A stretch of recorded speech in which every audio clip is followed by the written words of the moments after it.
What's going on, junkies? It's Brandon Dukeman here with Will Harvey, and this is the Daily Wealth Junkies Show. Thanks for joining us today for another daily episode. We're excited to get rolling with you.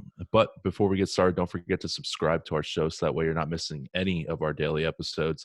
And join us on Facebook at facebook.com/groups/wealth junkies. And with that, Will, let's introduce our guest for the day.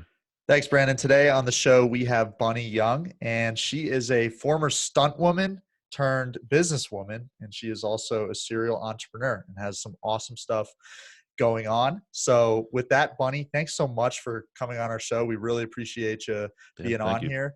Can you just give the listeners a little bit more about your background and what got you to where you are today? Yeah, so I'm a third generation entrepreneur, and I remember growing up watching my parents growing their company and my grandparents having their successful company with clients such as Disney and Technicolor and 3M. And I was like, I'm going to go to college, and the only thing I am not going to be is an entrepreneur. Like, that's not it. I'm not going to make that happen.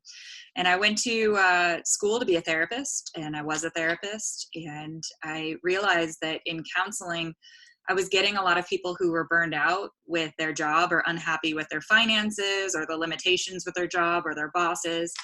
And I decided to kind of go into organizational psych and make that my priority. And I ended up going over to China to be a stunt woman when I got married to my husband. And I was still studying counseling and psychology and human behavior, and working in other cultures really showed me that we're all humans.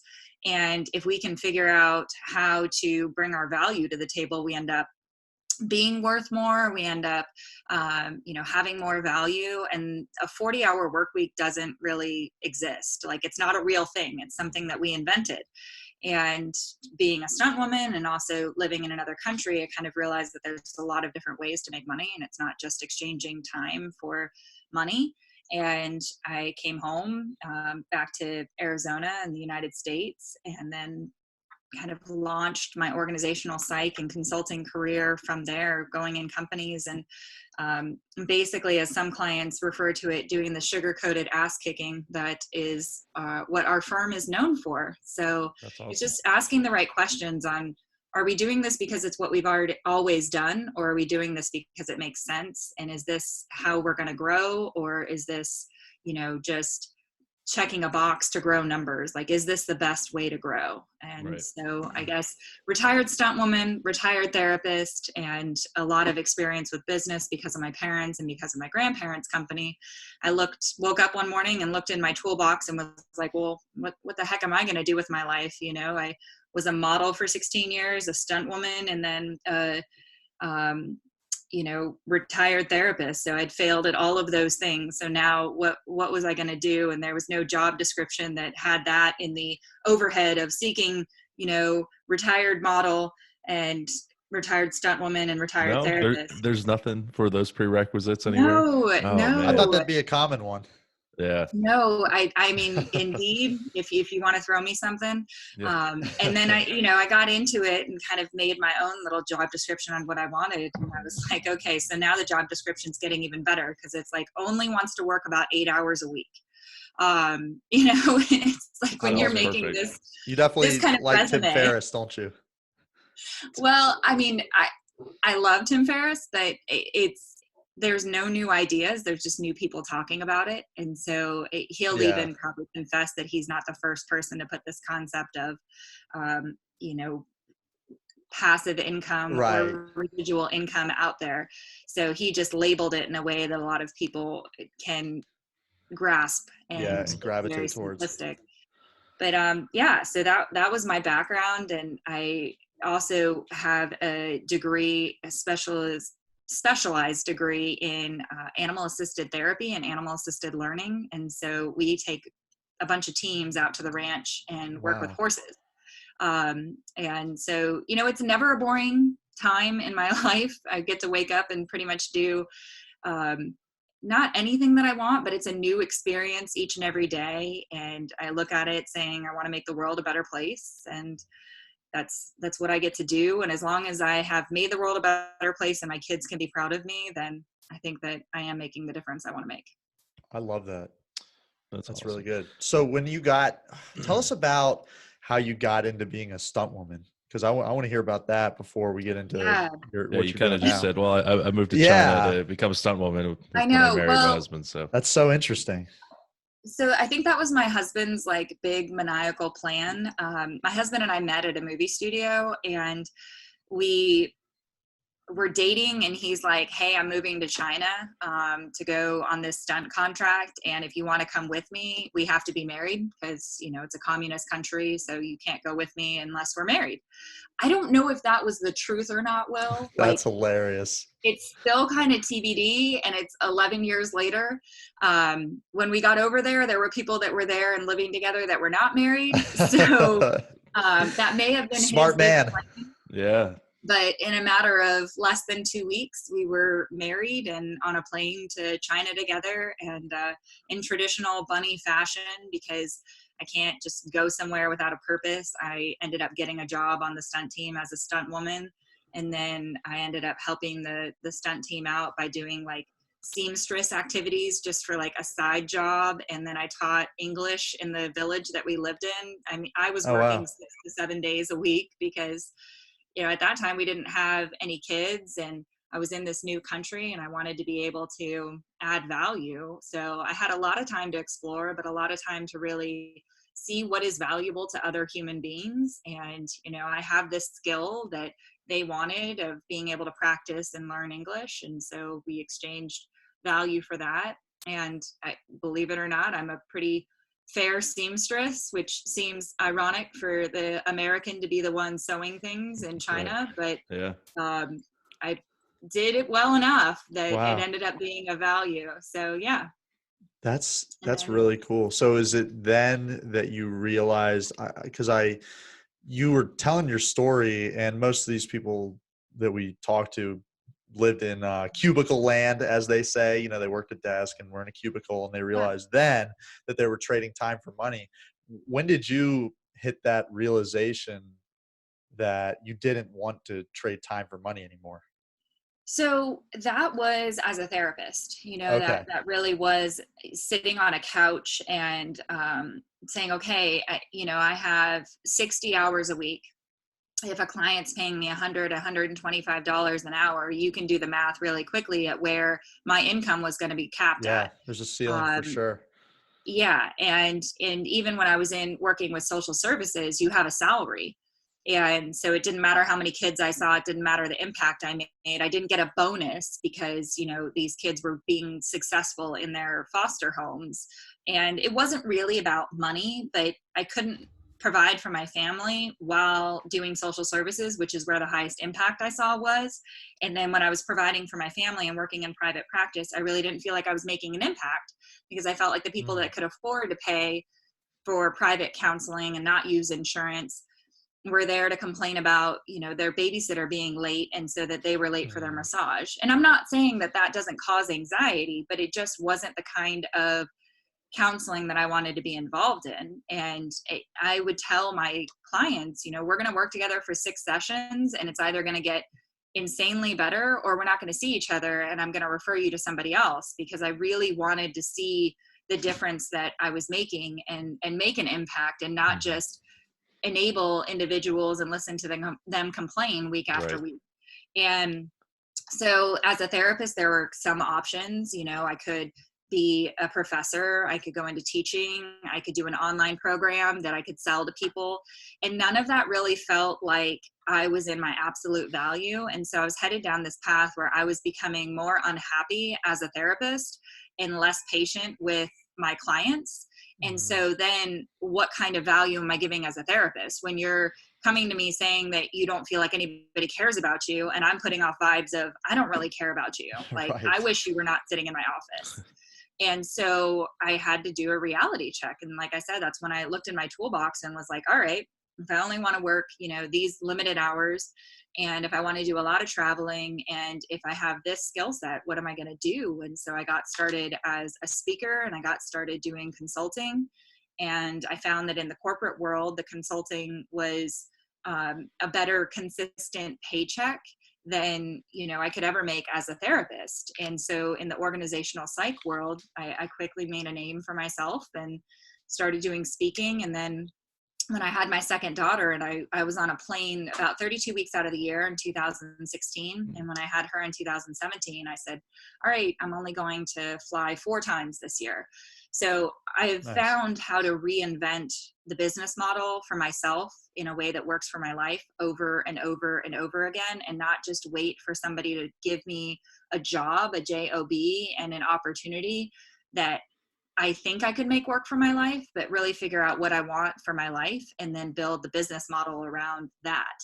And then it just comes into value, because if I'm spending more time with my kids, if I'm able to take care of myself, if I'm able to do continuing education of my own, I'm able to work with my own coach, and I'm a happier human being, I end up being more valuable to you and your company. And there's more and more and more studies coming out of doing less is actually producing more, and you end up making more money and you're more valuable.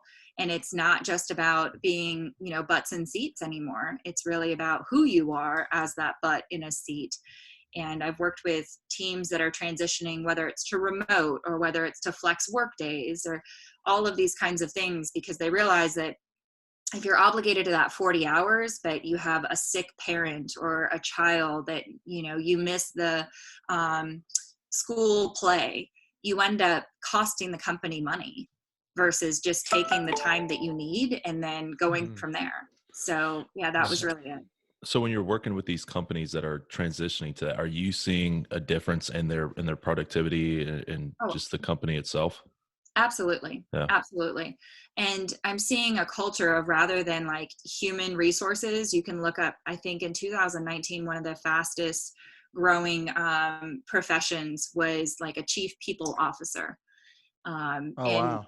when working with or chief talent officer, you've probably seen that one. That one started in 2018, but it's moving away from the thought process that humans are resources, and more that, these are people and these are humans, and they're not just resources for us to burn through and replace, but they're things that we're investing in. They're beings that we are investing in. And Right. the more that we can figure out how to see it that way, then the better off we'll be. And then also you see companies that are moving away from an obligation to shareholders and more to an altruistic obligation to the world and to making an impact and making a difference. And Chase just came out, the big bank, and saying, look, we're going to make sure that our strategy is not focused around return on investment for our shareholders, but we're going to look at how we're making that money and make sure that it's making an impact. And you're seeing a rise in B corporations that have a social justice initiative.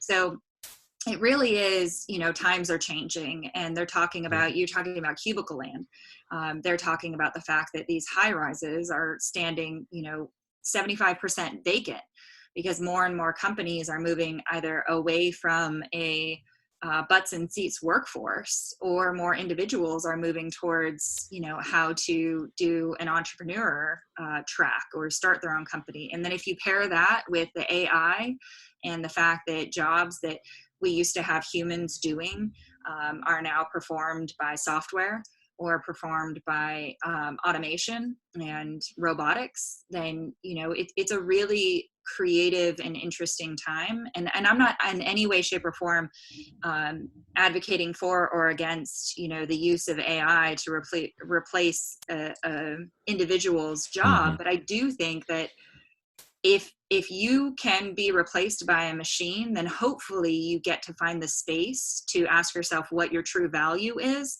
Right. rather than just doing a repetitive task over and over again. If you enjoy that, great, then find some other opportunity to do it. But maybe this is your chance to really ask yourself, why am I here? Like, why was I put on this earth?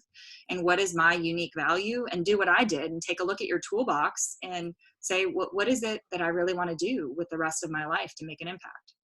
That's really good. And I want to talk more about that. So what did, because I think we just kind of glazed over how you figured out that this was your unique skill set. And I want to know how you got started consulting. Cause I hear consulting and it's like, how do people start doing that? How do they realize that somebody will pay them for basically the knowledge that's inside their head. So what were the exact steps that you took to figure out that that's your skill set, but also to start talking to companies and getting them to pay you? So, coming from being a therapist and having a license, the words of coach or consultant are sometimes hard to swallow for me, because you're right. Anybody can hang a shingle and say I'm a consultant. Right. And that's difficult because I've gone to school for almost 9 years in order to have the kind of skills that I'm here with, as well as being raised by entrepreneurs for multi-generations. That's not something I could have gone to school to do. So I think the first step is you being confident in that skill set, and you can't charge somebody for something that you don't believe that you are valuable for. And so you hear individuals that start out in consulting and it's like $25 an hour, $75 an hour. And you really need to know what you're worth and believe it when you're asking for it. Believe, and the more refined that you can get about you're doing something that only you can do, the more you'll get to like an Oprah moment where no one else could possibly do what Oprah does because no one else is Oprah. And so, That's good, getting yeah. to that point where Apple comes back and says, just kidding, Steve, like you're the only one who can do this. Right. Um, That's a great example. And Steve's a great example of somebody who unapologetically knew his worth and knew his value. Right. And if you weren't going to listen to him, you could go kick rocks. At least I think Oprah is probably a little kinder about it. I'm sure she is. A little more polished. Yeah. Maybe she's a little more sugar coated. Right. But you've got to believe it. There are a ton of people out there in cubicle land that have this unique value, and they don't believe that they can quit their job and replace their income. And so that's where like a side hustle kind of comes in. And so my story is all about relationships and about following the next open door, and also having trust in that. So I was a therapist, and through my relationship with my supervisor, who was a psychologist, she happened to be married to a horse enthusiast who was a Harvard-trained brain surgeon, and they were developing an equine therapy program. And I studied with them and learned with them, and they were applying equine learning as well to the students at University of Arizona. And so I was working with them and doing retreats and doing workshops, and being able to apply that meant that the companies ended up wanting somebody who could understand the same critical tools that we were using at the ranch, but then could come in and teach those lessons in a corporate environment. And so that's really where I started applying the same lessons that we were doing at the ranch with my psychology and knowledge of human behavior and my entrepreneur and small business knowledge in a corporate setting, to be like, no, you don't have to do it that way. What you could do it this way. Or what if we solve the problem instead of just coming in the traditional consulting standpoint and telling you what you should be doing? Right. As a therapist, I was able to sit down and create space to have a conversation. I was really good at that. And so I would help companies solve their own problems with their own solutions. Right. By just asking questions. Yeah, by asking the right questions. And by having a third party that was creating a safe space to answer those questions instead of, having a pissing match in a conference room. And then I started speaking, and I found out that I'm a pretty talented, speaker, as far as being very direct and very authentic and connecting to a room. And so being able to do that, was eye-opening to me. But again, it came from a relationship of somebody said, can you come and speak at our annual meeting on the subject of work-life alignment, on the subject of burnout? And there was a hospital administrators conference that said, we need you to come and talk to us and share your story. And it's like, well, what value is there in my just telling you my story? Well, because the 1,000 people that were at the conference suddenly realized that they're not alone. And that if I went through it and I made it through it successfully, then there was hope for them. And again, it's connecting with another human and not feeling so alone. And so to answer your question about the steps that I took, it was working with my own coaches and developing my own confidence and developing my own plan. And now none of that plan, I can't say that all of that plan was executed flawlessly. And I would not advocate for wasting 40 hours on developing the most comprehensive paperweight in, human history. I think having somewhat of a plan and idea is very valuable, but there's a quote out there. It's from some general. Brandon, you're going to have to Google it while I'm messing this up. But it's about, I think it was Eisenhower, but it's not the actual plan that is valuable, but it's the art of planning that is more I like valuable. that. So, Brandon, you're going to have to hit me with the actual quote. Yeah, it's he's hard at work. He's looking for it. So, and so I did have that plan, and then to know when it's working and know when it's not working, and to have my parents, and luckily at that point, still my grandparents, and then the doctors, Hamilton, because one's a psychologist and one's a brain surgeon, that were there and supporting. And so I guess step 2 is having a plan. And step 3, after you believe in yourself and you have the plan, is having somebody, a team of people that believe in you and that can help you, and not just as cheerleaders, but to ask those same hard questions and to call you on your stuff, you know. And a plan could mean that you're putting away some money for being able to have a runway to quit your job. A plan could mean you have a way to start making money while you're still working a 9-to-5. A plan could be you develop it with your spouse or significant other or your parents to say, I'm going to do this for 6 months.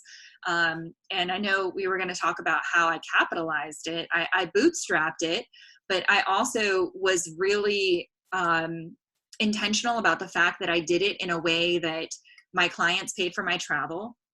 I went with corporate clients instead of small business owners starting out, so that there was a higher profit margin there and they could afford more. I went with my own relationships to go with those high value relationships. And I also did it authentically in a way that I didn't say, like, I have all of my stuff together, won't you pay me? I said, look, I'm a therapist and I have this 3 generations of entrepreneurial experience, and I think that this is valuable. So can I work with your company in kind of a beta way and try this program and pilot this program and only charge you this much, and then get your testimonials and see who else we can go from there? That's so good. What you just, that nugget right there is amazing. Yeah. So that's, Brandon, do you have the quote? Yeah. No, I Googled it and I must have missed the first part of done the first part of it wrong. So I did not find Eisenhower, The Art of Planning. And then whoever's listening to this can comment with the actual quote and Brandon with it. Email it to Brandon. Yeah, that way I can blow up his inbox. No, that's really good though about what you said. You were just authentic. You were like, look, this is my background. This is why I think that I'd be valuable to you. And can we try it out? I'll give you a discount on it. We can just see if this is something that is valuable. I love that. That's so good. You're not going in like, I'm the best. I'm going to fix you. I'm going to, this is my proven 3-step process. You were just like, I think this will work. Let's try it. So you said discount, and I want to go back to that because that's one of the things that I think that a lot of entrepreneurs and a lot of business owners miss out on. They think if somebody is not going to pay a certain price, or if they're not getting anybody to buy it at a certain price, that they should discount it. And I'm not saying that that's incorrect, but for me, what has worked the most is to figure out why people aren't seeing the value at that price point. So when I went in for the conversations, I said, look, I don't know what this is worth, but here's what I think I'm going to be charging for it. I'm willing to charge you this much in exchange for you giving me the beta, and for you giving me the testimonials, and for you giving me, connections. So I say it was $7,500 and it's normally a $15,000 program. I'm basically believing that, the other $7,500 of value that I am not getting in cash is being made up in the testimonials, in the connections, and in the feedback about the program. And which so is probably it's, worth again, more it's than a that value anyway. conversation. Yeah, but it's a value conversation versus a I don't want my company, A Better Place Consulting, to be viewed as the discount Right. firm. And so, that's when I'm building a company, it's difficult because, Maybe discount there's was the wrong word. I was just, yeah. Yeah, but I think that that's really valuable for individuals to hear too, because if something's not selling, if you put a product out there, the go-to is to just slash the price. But if you don't have an understanding on what your profit margins are and why you're slashing the price, maybe you haven't properly communicated the value, and it really is worth $15,000, but you haven't communicated the value of that enough, or in a clear and concise, simplified way, so that people are missing out on the 15,000. And if you're going to discount it to 7,500, if you haven't straightened out that messaging, it's still not going to be worth 7,500. Right. Right. Very true. That So was so when you good. started this business, and did you quit as a psychiatrist or a therapist and then focus on doing that, or was it kind of phasing it out so that way there's no kind of money disparity? I pretty much quit. Yeah. As an ethical, obligation, I started working in a different program. So I worked with individuals who are incarcerated and doing an early transition program. Mm-hmm. And so the reason that I took that particular contract, well, A, it was a contract, so I knew how long it was going to last. Right. And B, is that they wanted somebody who had a background in counseling, but it didn't require me to have a license. And that meant that I could work, basically anywhere in the country, because I didn't have to have a license in that state as a therapist. And I could set my own schedule. And so I took that contract. And when I talked about a runway, that contract is what gave me the time constraint, as well as the income, boundaries, in order to set my flight schedule, to do some more consulting. And then when I moved from Arizona out to Virginia, my license didn't transfer. And so that was even more of a strategic decision to say, okay, you're not going to be a therapist. You're not just going to go back to, working for time in exchange for money. And so it was strategic for me. And again, I'm not saying that it's wrong for anybody who's doing that, but for me, it wasn't the smartest move. And my husband was moving to Germany for another stunt contract. And so my parents had moved out to the East Coast. And so by moving out here, I accomplished a variety of things. I made it so that the decision to not do counseling and therapy anymore was going to be more final. I gave myself additional resources to help with our single daughter at the time. We only had one daughter at the time. And then I gave myself an even bigger support network, with my parents being here for me to really learn from some of the best entrepreneurs that I know. And that change in environment, the change in scenery of going from Tucson all the way out to, we live outside of Richmond, Virginia, it helped psychologically with me saying this is a brand new start. And this is, a different way that I'm going to approach things. And so then every time I went back to my clients on the West Coast, I had a plane flight, I had a hotel, and it was very mindset shifting for me to be able to have that flight to kind of plan what I was going to do. And for the most part, you talk about value. I would send an email to a client because they would say, we need you in here for 4 days. And I would say, okay, but you're paying for my mom's flight, my daughter's flight, and I need to be off by 3 every day. And 2 out of the 4 days, I need to have a tour guide for my mom and my daughter. Wow. So that, they can come with me and enjoy their time. And I mean, I remember going with my mom when I was younger and she was at work.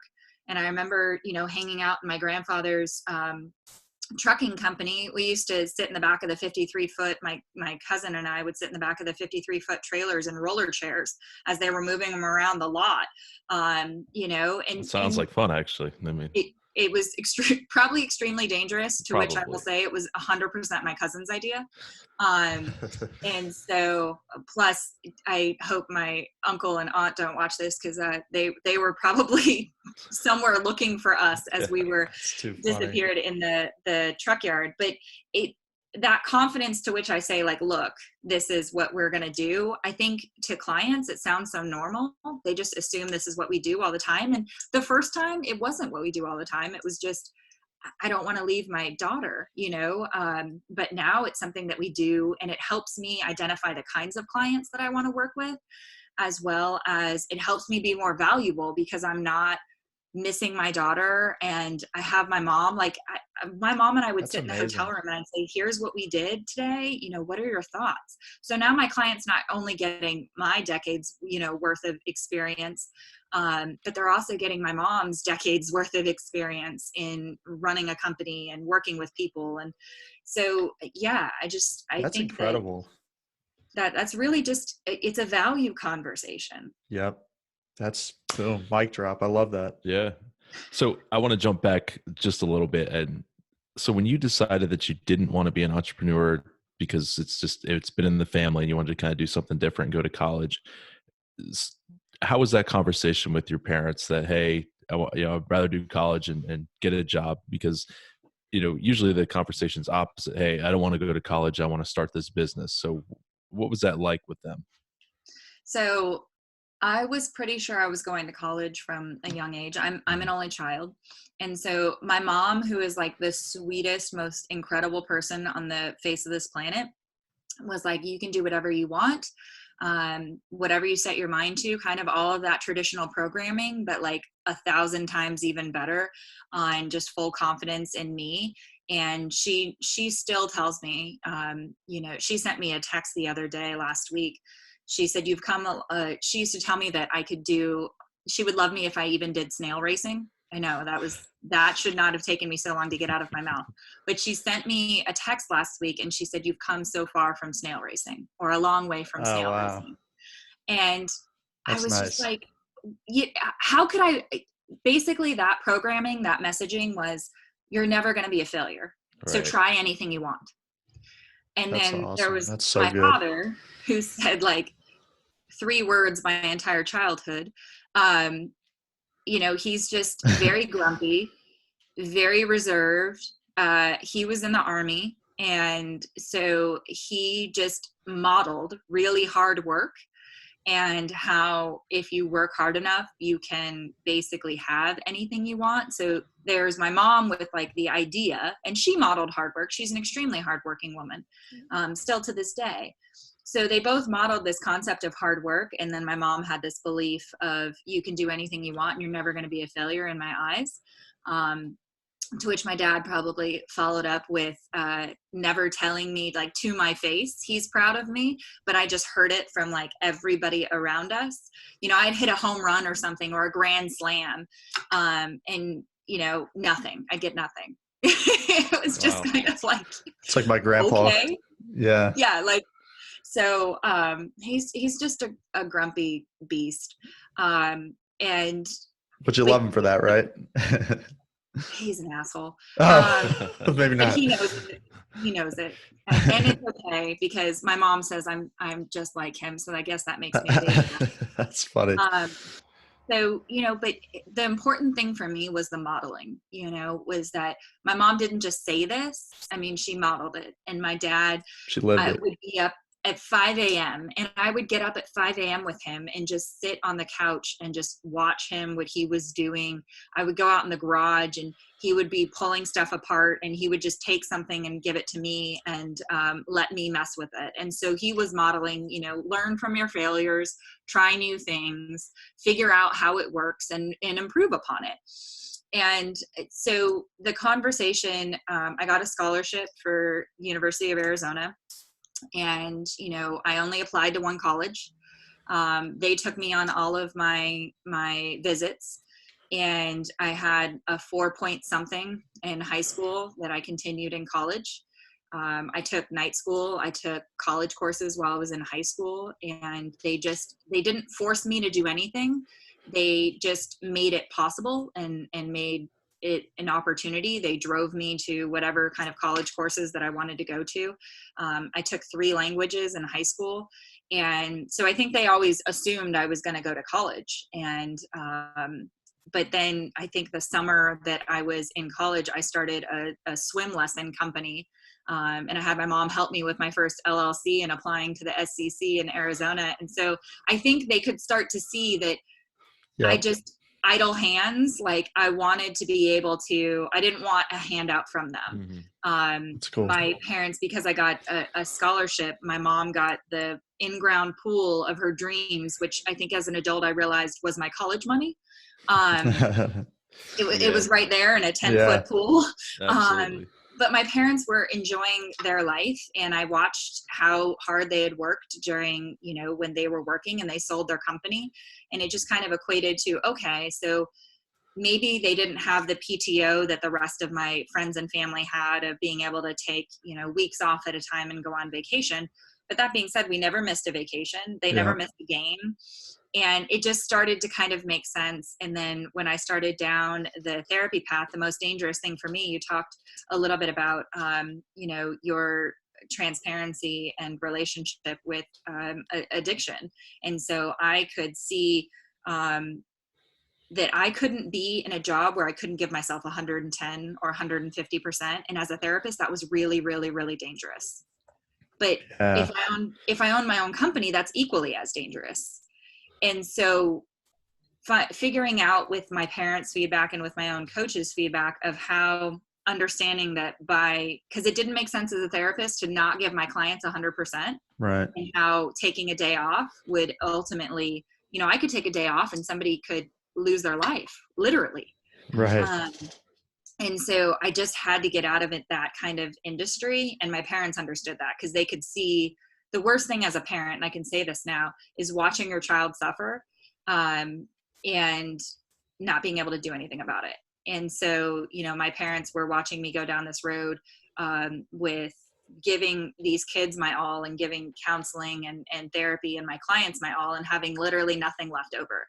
And I have a heart condition, so I was being hospitalized for my heart, and it just wasn't a really good life choice. And now I'm home to get my girls. I can make my own schedule. I took several weeks off in October because my mom was going through some medical stuff. We adopted Great Dane puppies this summer, and we were able to go down to the beach and let them play in the waves and take Great Dane PTO. Like, what kind of company gives you Great Dane PTO? So I need to find one. That was a really long answer to say that my parents, there was no conversation because they just given me the reins and said, we trust that you know what's best for your life. Love it. Yeah. And I think that comes from their nature, their entrepreneur nature that they have versus, the normal, the poor dad mentality family where, no, you should go get a job, blah, blah, blah. So that's great that they were supportive enough for you. Yeah. So where do you see yourself going in the future, and where is your business going? Well, probably in the future, I will end up not being here anymore. Well, hopefully that's not anytime in the near future. So, in the near future, I think I'm going to, well, I don't think I'm going to end up with a doctorate. Nice. It's as an entrepreneur, I've had this discussion because I couldn't figure out what to put on my business card after being a therapist. Like, what do you put on your business card? Consultant, coach, like nothing sounded right. Sugar-coated ass kicker. Don't think you put that on a business card. That's pretty cool though. I worked with a coach for 6 months, just trying to figure out what to put on my business card. Do you know what's on my business card today? Your name? My name. Yeah. Nice. Yeah. It just says Bunny Young. Really? Wow. Because, that's it. That's enough. And so once I grappled with that and overcame that, I abandoned this feeling of needing to go get more certifications and needing to go get certified to do whatever I was doing, because I'm doing what I'm doing because it's what I was built to do. And I'm a huge fan of continuing education, and I do love school. And so, my plan was to go back to school in a way that made sense and maybe take some time to do teaching as well in a part-time fashion for the school that I'm going to get my doctoral degree. That's that strategy part. Then I don't have to pay as much, if anything, for it. But I do think that when I went to school, as Will said, because I'm so old, it was a different environment than it is now. And so I do want to go back and continue to keep my skills sharp. And then I'm going back on the speaking circuit, the international speaking circuit in 2020. And then I'm also going to be writing a book on relationship currency in 2020 and kind of the true value of your relationships, including your relationship with yourself. So, wow. Yeah. I love it. That's all. You got some awesome stuff going. And guys, for context, when she said that I had something to say about her age, I told her to pretend like she's talking to her 20-year-old self. And she said, why, you don't think I'm 20? And I said, no, I think you're 22. So I think I had a pretty good catch there. Yeah. We'll just along with Brandon's quote comments, you can just comment on Will in that. Exactly. Yes. You can also put how old you think I am in the comments. Correct. So you can email Will how old you think Bunny is, and you can email me with the quotes. So that's funny. Oh, Bunny, we're going to jump into our Moments of Truth segment. It's the same 7 questions that we ask all of our guests. I'm going to lead it off with the first one. Who is your success role model? My grandfather, without hesitation. So when he passed away, there was not enough room in the memorial home, for where we were hosting for the individuals that showed up. People just saw that he was having a service in the newspaper. People that I had never met, that were complete strangers to our family, showed up to say how my grandfather had impacted their life and their family.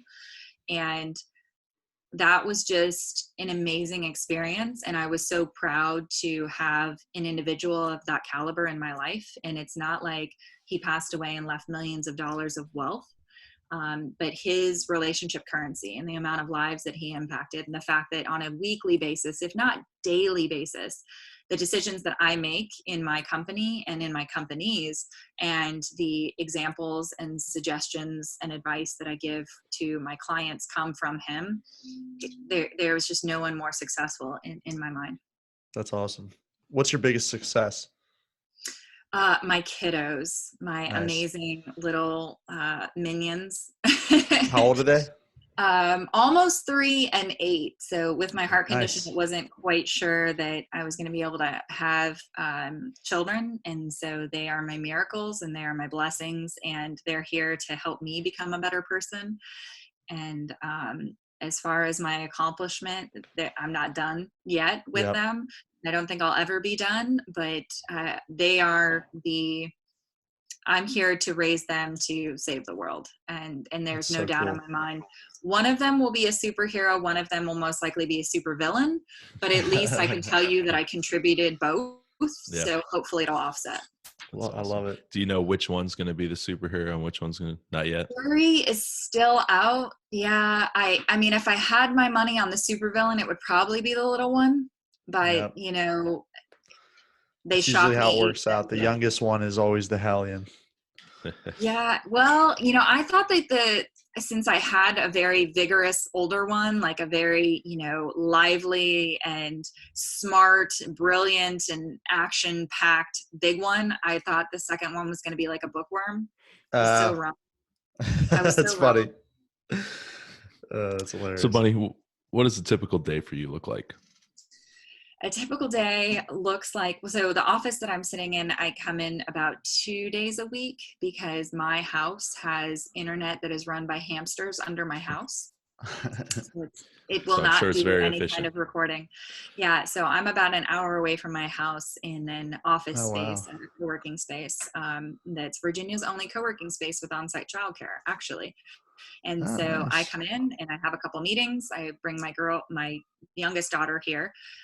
During the summer, both of them come. And then we typically go have lunch together. And tonight we're headed to the ranch to go ride horses.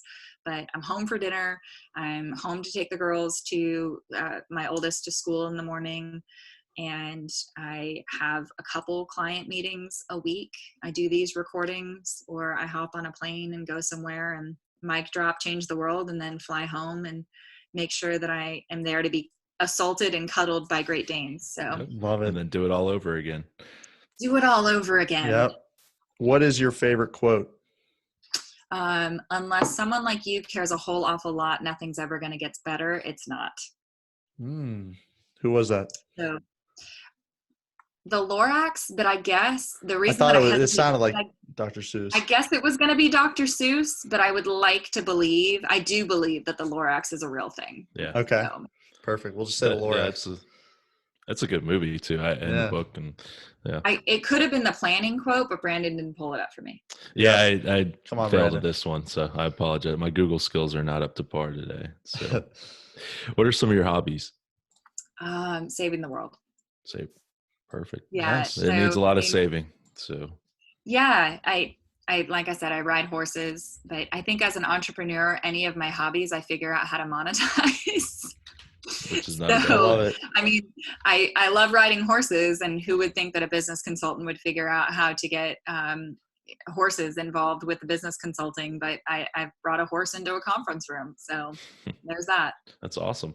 Very cool. I think I found this this quote. Oh, you're gonna show me up now? Okay. Yeah. It only took me 1 second. In preparing for battle, I have always found that plans are useless, but planning is indispensable. Is that it? There you go. Okay. There you go. See, okay, so I found something similar. Plans are worthless, but planning is everything. So yeah, it's all the same. it didn't sound like what she said, but yeah.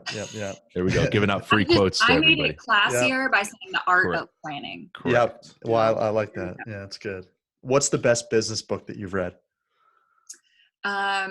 I really like The Tao of Pooh, Pooh. It's a Winnie the Pooh book, basically explaining Taoism. And the reason that I think it's the reason I think it's an amazing business book is because the Taoist philosophy is basically about the energy that you put out in the world is what you receive.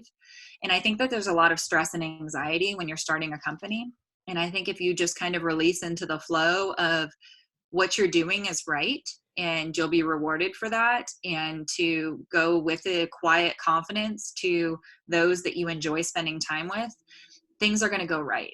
And so, I grew up Catholic, and, we still go to a Catholic church. And so, when my parents listen to this and they're like, what is she talking about? And my father-in-law is a Baptist preacher. So there you go. There's just a hodgepodge for you.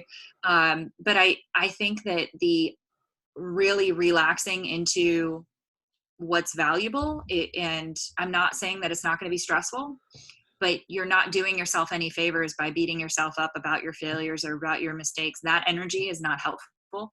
And so just put your energy into what you believe is the next right step and move forward. Love that. Yeah, that's awesome. Last question here, Bunny. If there's one key piece of advice you could leave our listeners with about achieving success, what do you think it would be? Get a support network, right? So build your support network, and don't do this alone. And whether that's emailing me, whether that's emailing Will or Brandon and just saying, hey, will you be on my team? There are so many people, amazing people out there. I have had some rock star mentors, advisors, coaches, some I've paid, some I haven't, that I've met at conferences or just LinkedIn and said, hey, can you help? And there are still some pretty incredible human beings left on this planet who will give basically anything to try to make your dreams come true. That's true. And if you believe in yourself, then there are other people that are going to believe in you. And so find those people who can believe in you on those days that you don't necessarily believe in yourself. And that's really the key. Love that. Yeah, that support network is huge. So I agree with that. For sure. Well, Bunny, we appreciate you being on the show today. It was a great time talking to you, hearing about all your awesome experiences and sharing the value that you have. For our listeners, don't forget, subscribe to our show so that way you're not missing any of our daily episodes, and join us on Facebook at facebook.com/groups/wealthjunkies. Yeah. And Bunny, how can listeners get in contact with you? Yeah, so you can go to the website, bunnyyoung.com. That website will direct you to whatever it is that I am up to, or on Facebook, we have a Difference Makers group. So that's ABP Difference Makers. And you can always connect with me on LinkedIn. And if you're bored and want to troll me on Instagram, it's Bunny Has 6 Legs, because I have a service animal. So nice. That is, you can see lots of cute Great Dane pictures, occasional inspirational quotes, and then lots of kids getting into shenanigans. So I love it. We'll link all that in the show notes as well. So yeah, absolutely. So check her out. go stalk her dogs and, Yep. and follow her on her sites. So again, Bunny, we appreciate you being on the show today. All right. Thank you guys so much. Thanks for Thank making you. the world a better place. Yep.